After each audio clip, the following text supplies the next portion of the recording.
At this time, I would like to turn today's program over to John Hindeman, Director, Learning and Performance Improvement. Please go ahead.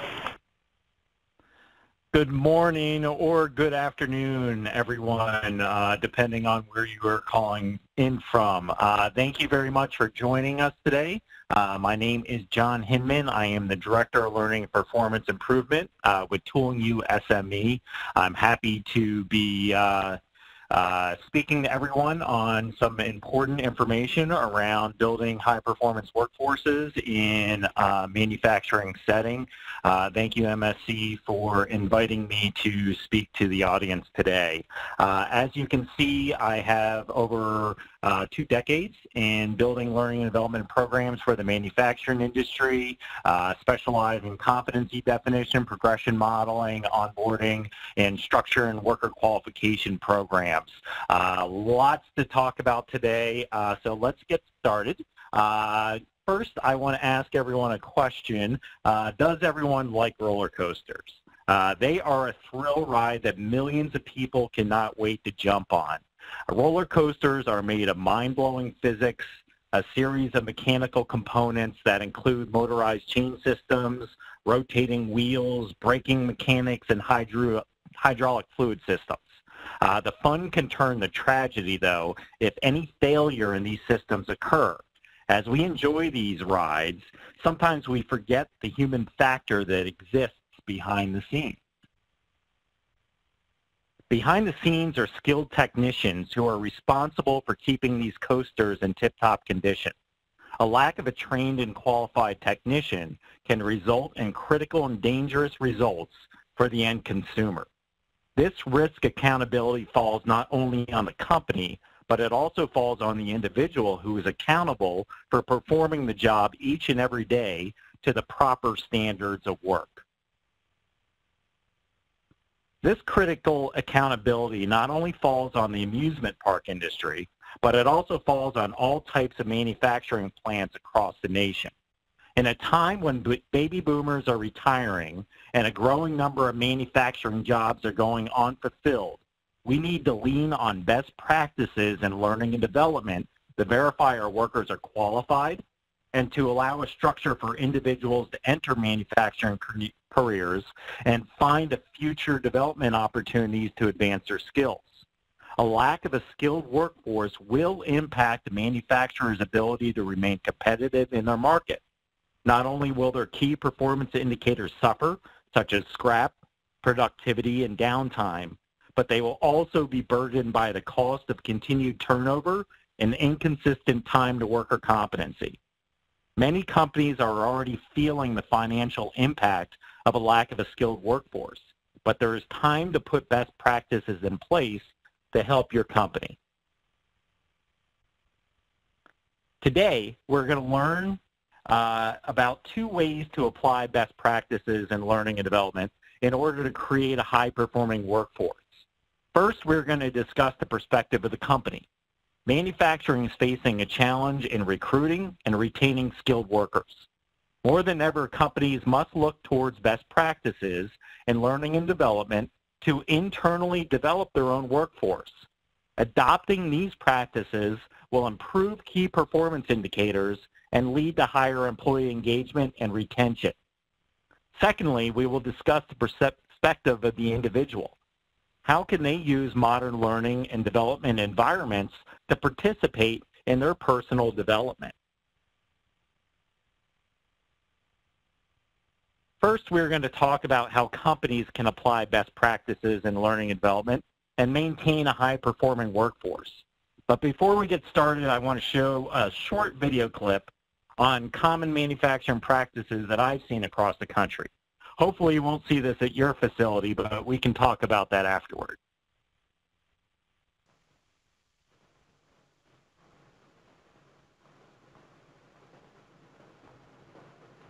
Hey, Fred. Meet Mary Brown, new drill press operator. Mary, this is Fred Yates. Hello. How do you do? I'll introduce Mary around, so get her started, will you? I've got to go check that new EO that's coming through. That'll take care of you. Better remove that wristwatch, Mary. And Fred, we'll fix her up with one of those new safety caps. Okay. Well, let's get going.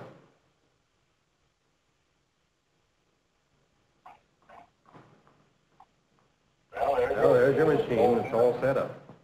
Here's the material you work on. Now, all you've got to do is put each tube in the jig with the threaded end at the open end of the jig. Tighten up on your thumb screws. Hold the jig solidly under the drill. Put a little oil on the drill.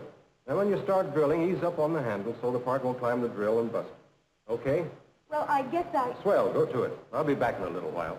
Oh, and by the way, read your safety book before you start to operate.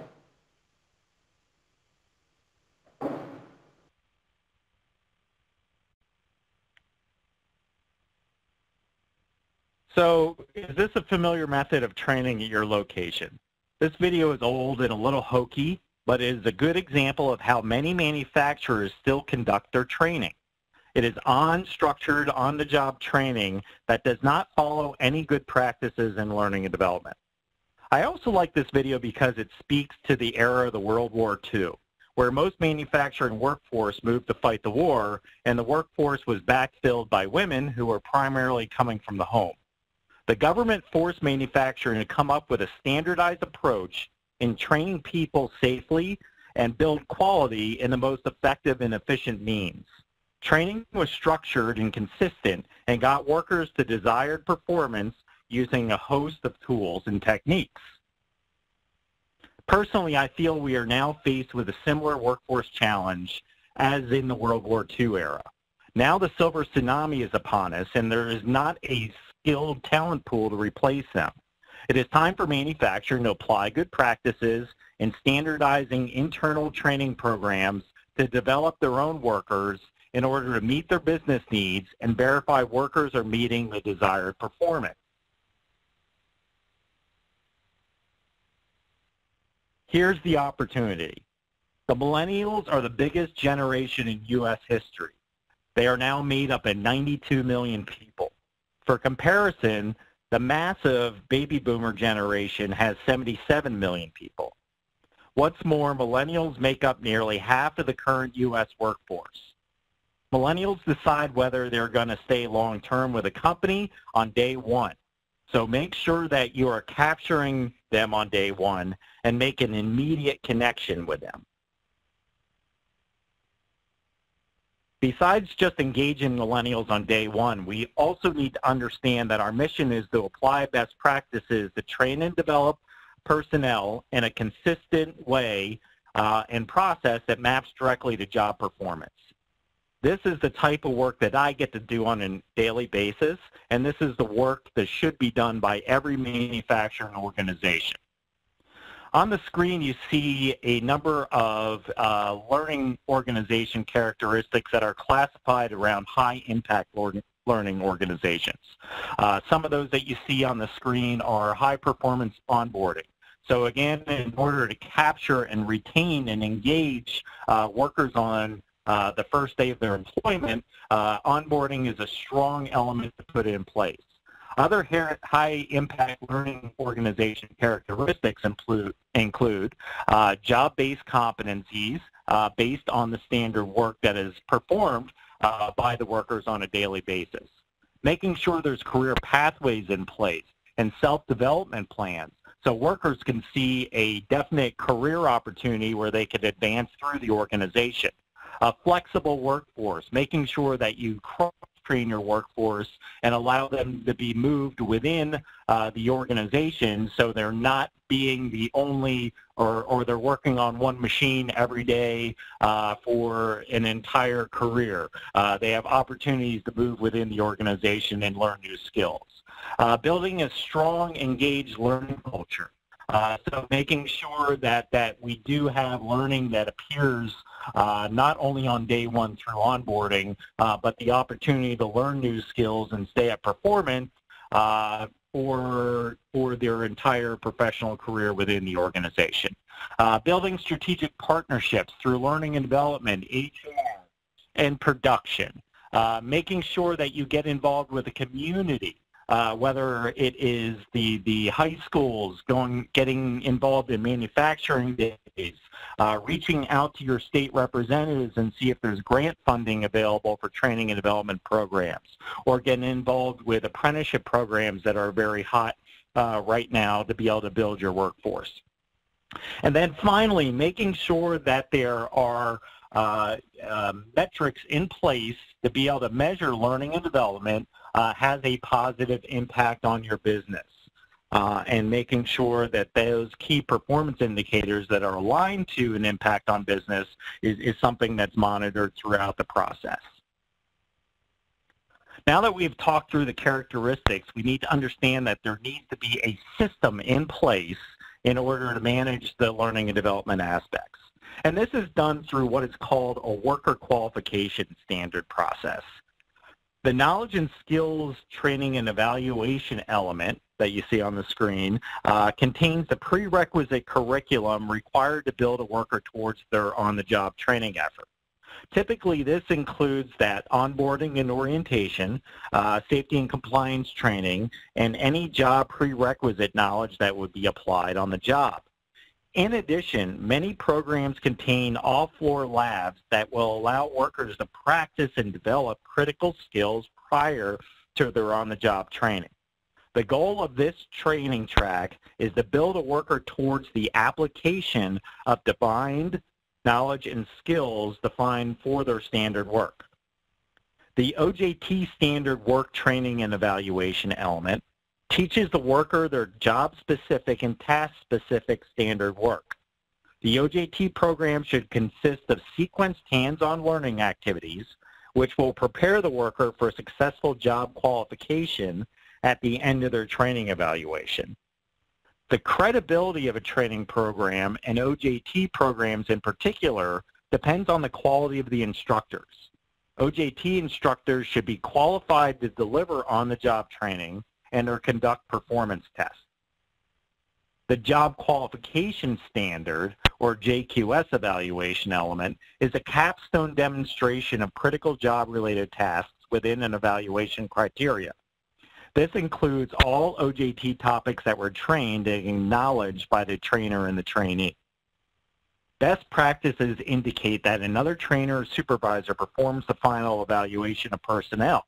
This way, this puts a firewall between the trainee or the training and the actual certification of the worker through the demonstrated assessments. For years, the industry is aligned to a 70-20-10 learning model to structure its learning and development programs. This model suggests 10% of standardized training takes place in the classroom through courses and readings such as compliance training. 20% is focused on mentoring and coaching by more experienced workers, and 70% is devoted to job experience, where a worker learns information through experiences and builds tribal knowledge through those experiences. Based on the importance of a qualification program, and the model that I just showed previously, Tooling USME suggests a flipped viewpoint of the model where much of the on-the-job experiential learning is formalized with a structured OJT program. This new 80-10-10 model provides standardization of both the foundational and experiential elements, allowing for a greater percentage of the model to be dedicated to formalized learning and development practices. Thus, 80% of a worker's learning can be formalized, and the desired workforce performance is met and validated. This dramatically reduces the time it takes to attain job competency. So to summarize some quick action items companies can take to apply best practices to building a high-performance workforce, I've identified the following. Provide a strong onboarding program. Build clear training plans and career pathways. To do this, you have to go through, some competency definition for those particular job roles that you're building the program for. And also implement succession and mentor programs, and finally develop strong organizational trainers who will be delivering your OJT program itself. Now let's shift gears towards the individual. Our new manufacturing workforce may not have been raised in as generations before them. They may not have had a lot of mechanical aptitude the baby boomers possessed when joining technical roles. However, there are things that individuals can take accountability for as they enter a career in manufacturing. For those workers who do not have technical skills but want a career in manufacturing, attitude does matter. I can't count how many times manufacturers have told me that they will hire and keep people with great attitudes and a desire to learn over those not in that mindset. As you go into a training period, be prepared to openly learn while you are being developed into your role. Be sure to ask questions and clarify your responsibility. Not having clarity of your tasks can lead to safety and quality risks that no one desires. Find a mentor. Take ownership in bridging generational gaps by finding a mentor, even if a formal mentoring program does not exist within your company.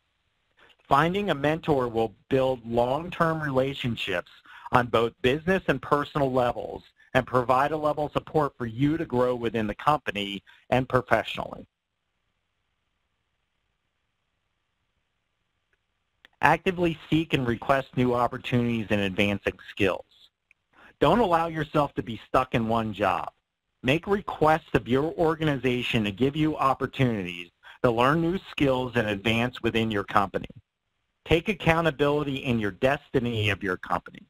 If your company does not have formal career pathways, be aggressive in requesting opportunities to cross-train and take leadership classes. Join a community to practice to engage with professionals like you. We are in the information epicenter of time when you should be joining communities of practice that will keep you current in the latest trends and techniques that apply to your craft. Online portals will allow you to communicate and learn from other professionals, which will continually develop your knowledge base, which you can bring back to your job. Also, continue to take advantage of informal learning practices through doing your own research and self-learning. There is nothing that can't be researched and learned online. So take the initiative to continue learning on your own time to advance your knowledge base and develop yourself. Why is this important to you? The chart on the screen displays research done that shows how competent a learner truly is post-training. The blue line is an expected result over time, but that is only realized if performance support is part of the overall development program. The actual result is that performance will drop over time after training without some type of continuous development support.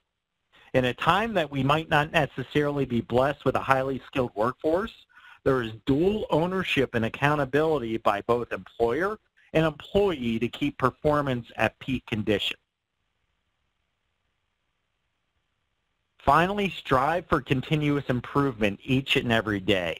Make it your responsibility to not only do what is required by the job, but also look for new ways to do the job better and more effectively. Owning a continuous improvement mindset will allow you to show your value to the company more than just performing simple day-to-day tasks. To summarize some quick action items individuals can take to apply best practices in creating high performance for themselves, I've identified the following. Bring a winning attitude. Find a mentor. Take ownership in your own development.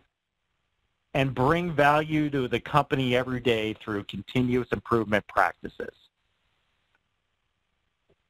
Well, this is a short summary, quick summary of a lot of the best practices that I've fortunately been able to implement across the country. We want to thank everyone for their time today. We are going to take a few Q&A questions, but I do want to make a couple points before going to those questions.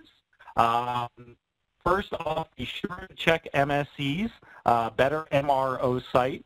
We talked a little bit about communities and reaching out and establishing some best practices in your field. The Better MRO site definitely does that.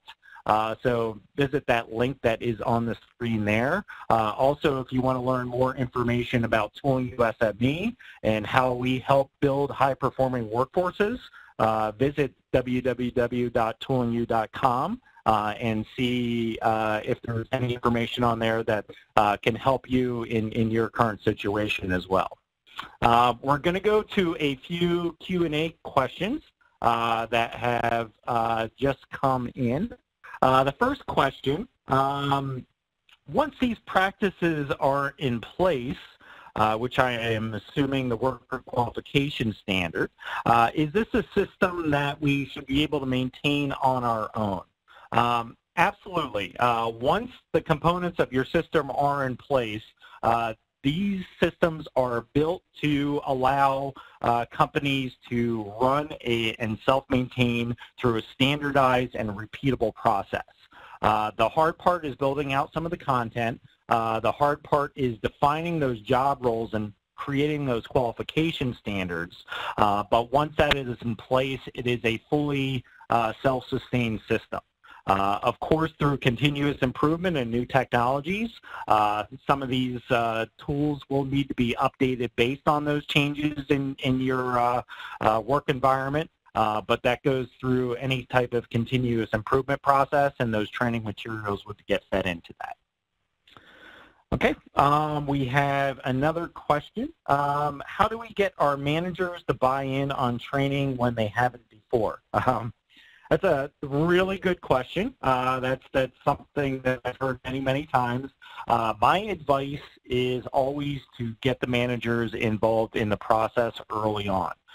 They are struggling through that balance of training and productivity, and I think it is important for them to realize that that time to competency and productivity can be reduced by a structured training program. The pushback on many training programs is that they are unstructured and you're not really getting the results that you're looking for when they are investing in training plan. So I would recommend that get those managers in on the process right away, make them part of the development of this program, and make sure that they understand all of the ramifications of implementation and what those positive results of the program are going to be brought back to them as managers and frontline supervisors of the program itself. We have one more question. Why should we invest in training when we will probably lose the workers after we train them?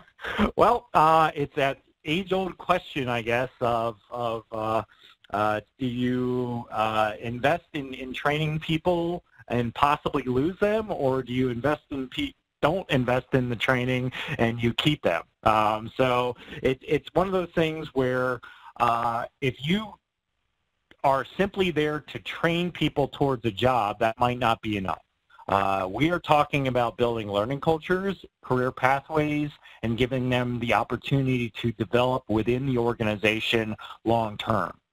So if we do have those opportunities to have them advance through the organization, that investment will hopefully keep them long term. But if we are just training to a particular job and we're not continuing to invest in them to develop within the organization, there is a possibility of them taking any skills and going somewhere else. So building a culture of learning and creating a high-impact learning organization will work towards your retention of those employees long-term, because you are showing a true investment in keeping them long-term at the organization. So that is about all the time we have today. Thank you for those questions.